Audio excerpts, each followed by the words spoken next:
Bienvenue sur Moteur électrique pour ce deuxième épisode de notre road trip aux Pays-Bas. Si vous n'avez pas vu la première partie, je vous invite à la regarder avec le lien en description.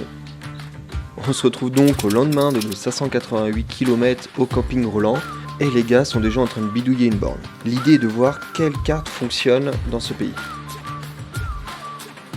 Après avoir fait sauter la borne, on part derrière le mobil-home pour charger en charge lente car les motos étaient toujours à sec de la veille. Mais pas de stress, il y a le temps, aujourd'hui c'est la journée repos et inscription pour la journée de demain.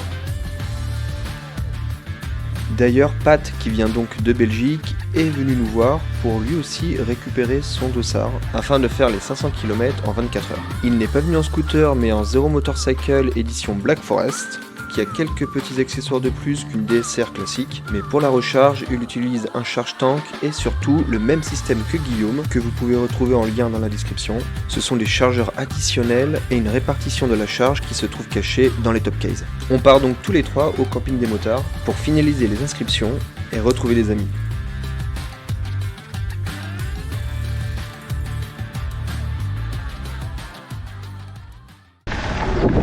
J'ai tellement envie de faire des burns. La Dutch 1000, c'est un événement qui est organisé pour tous les motards pour faire 500, 700 ou 1000 km en 24 heures. Tu vois? Waouh! Yeah! Le tout sur un itinéraire défini pour nous montrer les plus beaux endroits des Pays-Bas. Cet événement prend de l'ampleur d'année en année et on s'était dit que c'était une bonne idée d'aller tester l'autonomie de nos motos là-bas.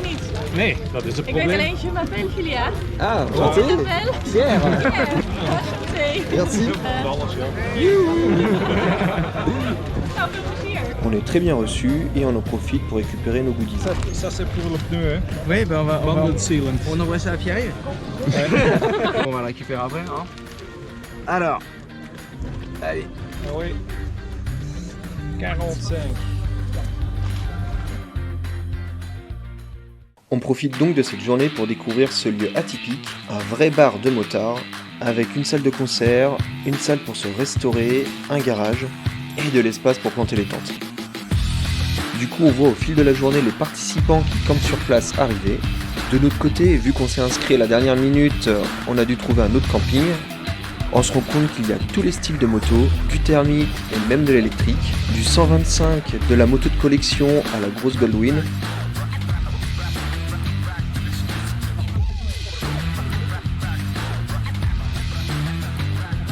Et en cherchant bien, j'ai même trouvé un scooter. Le soleil est de la partie, ce soir c'est grillade barbecue pour tout le monde. En plein Covid, ça fait un bien fou d'être sur un événement pareil. La communauté des moteurs électriques est bien présente, comme avec cette Joe Hammer, qui a un engin assez atypique, qui est assez connu dans l'univers de la moto électrique. La moto a été conçue et fabriquée en Autriche en 2012 pour une production plus importante. Finalement, il y a quelques modèles qui se sont vendus et on en retrouve un peu partout en Europe. C'est clairement le genre de moto qu'on garde pour sa collection et pour le plaisir de rouler avec. On retrouve l'instrumentation intégrée au rétroviseur, donc autonomie et vitesse, tout comme les clignotants qui sont eux aussi intégrés de l'autre côté. Qu'elle plaise ou non, dans tous les cas, elle aura contribué à l'évolution de la moto électrique. Tiens d'ailleurs, n'hésitez pas à vous abonner pour soutenir la chaîne. Si le contenu vous plaît et que vous voulez plus d'aventures autour de la moto électrique, il vous suffit simplement de vous abonner, d'utiliser la cloche et de laisser un commentaire. motor. Oui. C'est le tout dernier 3 kilometer. Ik heb hem net. C'est le dernier moteur Energica qu'on a vu hier. Bah si, regarde. C'est nouveau. Ah! Magnifique. Mais il roule déjà. Et oui, deuxième grosse surprise, le revendeur Electric Addict qui participe à la Dutch avec des Energica est arrivé avec une Energica, mais quelle Energica? Une Energica RS avec le dernier moteur de la marque. L'annonce a été faite 2 jours auparavant sur internet et là on se retrouve devant. C'est un moteur du coup plus performant et moins lourd, ce qui est le bienvenu pour cette moto de 268 kg. Ce qui est intéressant surtout, c'est que la marque italienne présente au MotoGP avec la Moto E développe ses machines d'année en année pour faire évoluer ses motos électriques. Ce moteur équipera donc tous les modèles sortis d'usine.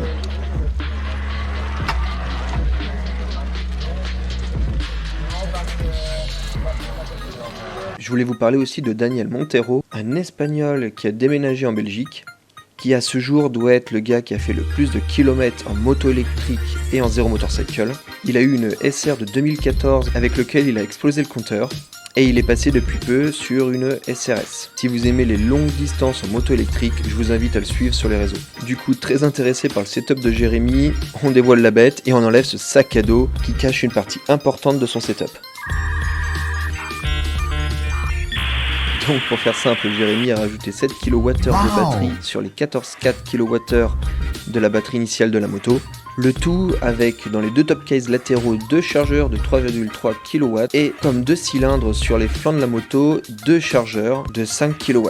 Là on arrive vraiment à la limite de ce qu'on peut tirer d'une zéro, que ça soit sur la batterie, sur les chargeurs, mais surtout en termes de poids. Ce qu'il faut savoir, c'est que le tout a été monté et programmé assez rapidement. C'est pour ça qu'on se retrouve avec un look assez particulier, mais qui intrigue toutes les personnes qu'on croise. Du coup, les gros points forts de cette moto, c'est surtout qu'on peut rouler à un rythme assez soutenu et recharger de 0 à 100% en 1 heure. Le tout avec une autonomie largement suffisante quand on fait des trajets en 2 roues. Du coup, on part en début de soirée, et oui, pas le choix, on va pas profiter des grillades et de la musique. On a le trajet à revoir avec les arrêts aux bornes, et sur un trajet de 1000 km imposé, ça demande quand même une sacrée organisation.